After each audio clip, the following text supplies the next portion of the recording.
एक रहस्यमयी कहानी। हिमाचल के चूढ़ार पर्वत की वादियों में आज भी एक रहस्य छिपा है। एक ऐसी कथा जो सदियों से लोगों को चौंकाती रही है।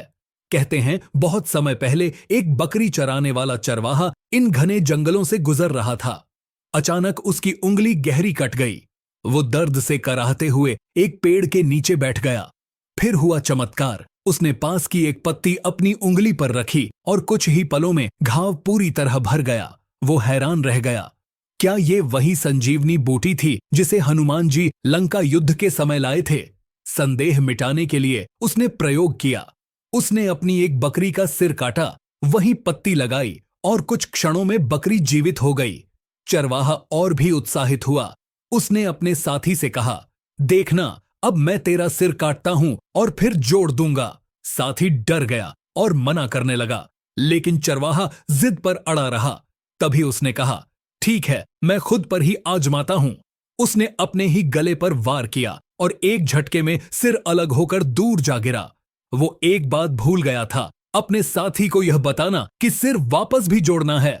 संजीवनी बूटी उसकी जेब में थी और शायद उसने कुछ खा भी ली थी। अजीब बात यह हुई, शरीर खड़ा रहा लेकिन सिर बहुत दूर चला गया। साथी यह दृश्य देखकर डर गया। सोचा, सिर कट गया पर यह मर भी नहीं रहा। वो घबराकर वहां से भाग गया। वो चरवाहा वहीं सिर विहीन रह गया। उसका सिर कभी नहीं मिला। कहते हैं शेरगुल महाराज ने उस सिर विहीन चरवाहे को छूढ़ार से निकाल दिया। वो आत्मा भटकती रही, जंगलों में, घाटियों में चुपचाप घूमती रही। आखिरकार उसकी आत्मिक शक्ति शिमला के सराज क्षेत्र में मंजबान के जंगलों में प्रकट हुई। आज वही सिर विहीन चरवाहा बंशीरा देवता के नाम से पूजे जाते हैं। न मूर्ति न पुजारी, फिर भी जागृत, शक्तिशाली और रक्षक।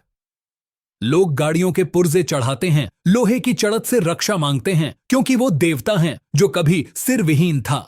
तो अगली बार जब आप मंजबान जाएं, बंशीरा देवता को प्रणाम करें, क्योंकि वो सिर्फ एक देवता नहीं, एक चेतावनी है, एक चमत्कार है। पर सवाल ये है, क्या ये सच है?